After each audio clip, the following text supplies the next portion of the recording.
नमस्ते मित्रों, स्वागत है आपका हमारे YouTube चैनल ज्ञानवी एजे ज्ञान में। हिंदू धर्म में रामायण को बहुत ही पवित्र ग्रंथ माना जाता है। रामायण में भगवान राम के जीवन का उल्लेख मिलता है। रामायण का सार तो सभी लोग जानते हैं, लेकिन रामायण में कई ऐसी कहानियां हैं जिनके बारे में बहुत ही कम लोग जानते होंगे। इन्हीं कहानियों में से एक कहानी है राजा दशरथ की पत्नी कैकेयी को वरदान मिलने से जुड़ी। इस वरदान के कारण ही कैकेयी ने प्रभु राम को 14 साल वनवास पर भेजा था। कैकेयी अपने बेटे भरत से बहुत ज्यादा प्रेम करती थी। उन्हें राम से बहुत सी आशाएं भी थी। फिर सवाल यह उठता है कि आखिर उन्होंने राम को 14 वर्षों तक वनवास पर क्यों भेजा। राजा दशरथ के विवाह के पहले कैकेयी महर्षि दुर्वासा की सेवा किया करती थी। कैकेयी की सेवा से प्रसन्न होकर महर्षि दुर्वासा ने कैकेयी का एक हाथ वज्र का बना दिया था और आशीर्वाद दिया था कि भविष्य में भगवान तुम्हारी गोद में खेलेंगे। समय बीतता गया और कैकेयी का विवाह राजा दशरथ के साथ हुआ। कई सालों के बाद स्वर्ग में देवासुर संग्राम प्रारंभ हो गया। देवराज इंद्र ने राजा दशरथ को सहायता के लिए बुलाया। रानी कैकेयी भी महाराज की रक्षा के लिए सारथी बनकर देवासुर संग्राम में पहुंची थी। युद्ध के दौरान राजा दशरथ के रथ के पहिए की कील निकल गई और रथ लड़खड़ाने लगा। ऐसे में कैकेयी ने कील की जगह अपनी उंगली लगा दी और महाराज की जान बचा ली। राजा दशरथ कैकेयी के युद्ध भूमि में साहस से बहुत प्रसन्न हुए और उन्हें 3 वरदान मांगने के लिए कहा। कैकेयी ने उस समय प्रेमवश कह दिया कि इसकी जरूरत नहीं है, अगर कभी जरूरत होगी तो मांग लूंगी।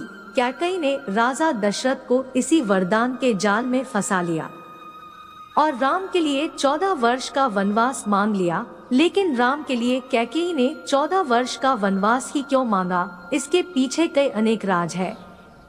कैकेयी ने ही भगवान राम के लिए 14 वर्ष का वनवास मांगकर यह समझाया कि व्यक्ति युवावस्था में अपनी 14 यानी 5 ज्ञानेंद्रियां, 5 कर्मेंद्रियां और मन, बुद्धि, चित्त और अहंकार को बस में रखेगा, तभी अपने अंदर के घमंड और रावण को मार पाएगा।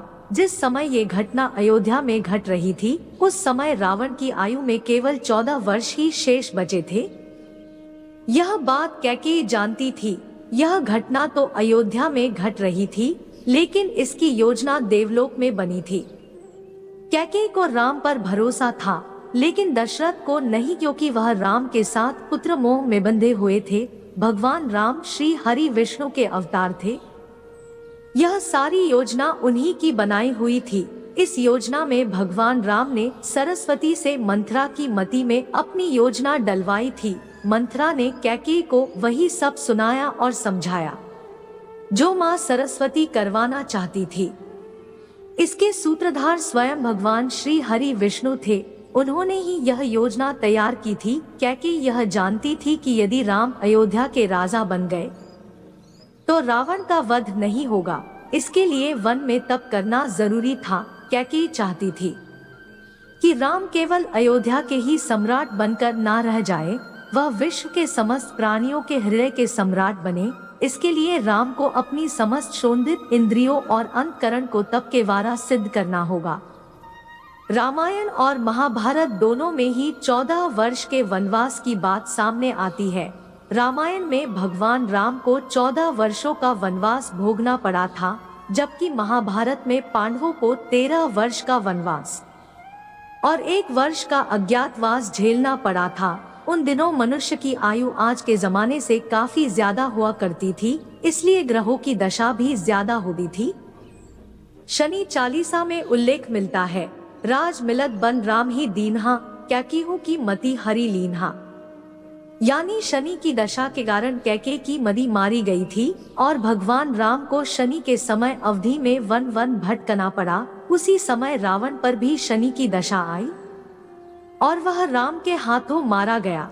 शनि ने अपनी दशा में एक को कीर्ति दिलाई और दूसरे को मुक्ति। दोस्तों, कहानी पसंद आई हो तो हमें कमेंट में अवश्य बताएं और हमारे चैनल को सब्सक्राइब जरूर करें। धन्यवाद।